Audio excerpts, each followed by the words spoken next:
Our system out here is a semi-permanent mounded bed system. So we don't rototill every year, which is a common strategy for growing. We broad fork instead, and that offers the aeration.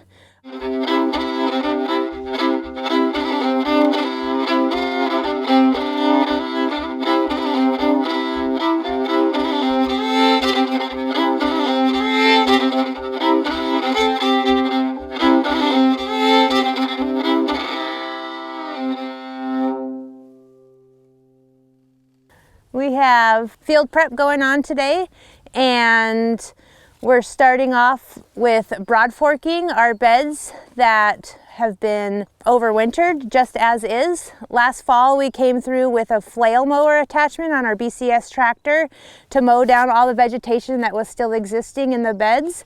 And what you can see we have left over was just a bunch of dead stems that act as a really nice carbon source and sort of type of natural mulch going right back into our beds. So all of the greenery that was growing last fall has been chopped up with the flail mower and remains right on the bed, so all that nutrient is going right back into the beds. So the first step in the spring, after the snow has melted and the soil has thawed, we go through with a broad fork. So Allison and Vanessa are using broad forks, and our system out here is a semi-permanent mounded bed system. So we don't rototill every year, which is a common strategy for growing. We broad fork instead, and that offers the aeration that we're looking for, so we don't have to turn our soil structure like what a rototiller does. It's just simply like digging tines into the soil, loosening it up just a little bit and getting that airflow deep down into where the roots will be and where those microbes live. So that's the first step.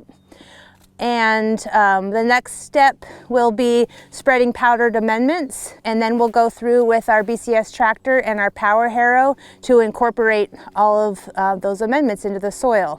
Then we're going to cover it with our silage tarp, and that allows for weed germination, and then the occultation happens where that just kills all of the germinated seeds, and what you're left with is a stale seed bed or a weed-free growing surface. So you're going to see that process from start to finish, beginning with our broad forking.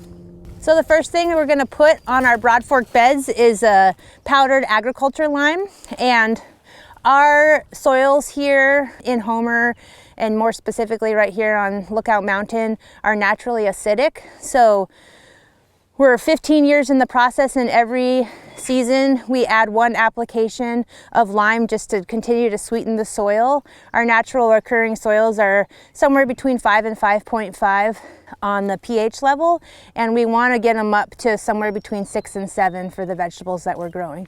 So the first thing we do is add, we just use a pitcher. It's a really simple application technique, and we sprinkle it evenly over the beds. We have it measured out per bed. All of our outdoor growing beds are the same. They're 30 inches wide and 80 feet long. So we take various soil tests in different plots depending on what was growing each year, and then calculate the amendments that we're going to apply per bed. And then we can weigh those out at the beginning of the season, figure out how many pitchers per pound or per amendment that we need per bed, and then we mix up a big batch for whatever size zone we're doing that day, and then we go ahead and spread them with pitchers. So I have the ag lime here, and the other amendments that we use are nitrogen is blood meal, phosphorus is the bone meal, and the potassium is the langbeinite. Those are the powdered amendments we use after the occultation process, after the tarp has been on for anywhere from 10 days to up to 3 or 4 weeks. We'll peel back our silage tarp, which we call our magic carpet, and we'll apply compost while we're planting. After the ag lime, we do our mixture of amendments that I was talking about, bone meal, blood meal, and langbeinite, and we do put a little bit of kelp in there also. We measure out per pound what we need per bed and mix those 4 together in one beautiful mixture. We don't mix the lime with it because it tends to not sift as well or distribute as well in the overall mix, so that's why we do the lime separate from the rest of the powdered amendments. We use our walk behind BCS tractor with a power harrow attachment, and the power harrow attachment underneath this box has rotating tines that rotate, instead of a rototiller like churning and disturbing the soil structure, the power harrow tines you can set at whatever depth you want, and it simply just stirs the top of the soil. So we go for about 3 inches of soil, and it just has a stirring motion, so all of the amendments are just gently incorporated into the top 3 inches of the growing surface. And we've had our BCS tractor for about 3 years, and before that we did that all by hand with rakes. So it's a huge power saver. If I could go back in time 15 years ago when I started this farm, the BCS tractor would have been the first tool that I bought. It works really well on our farm here because as you can see, it's a sloped plot, and the BCS tractor has a narrow wheelbase, so the wheels can run right on top of the 30-inch bed, and it's not tilted one way or the other from kind of the more terraced style.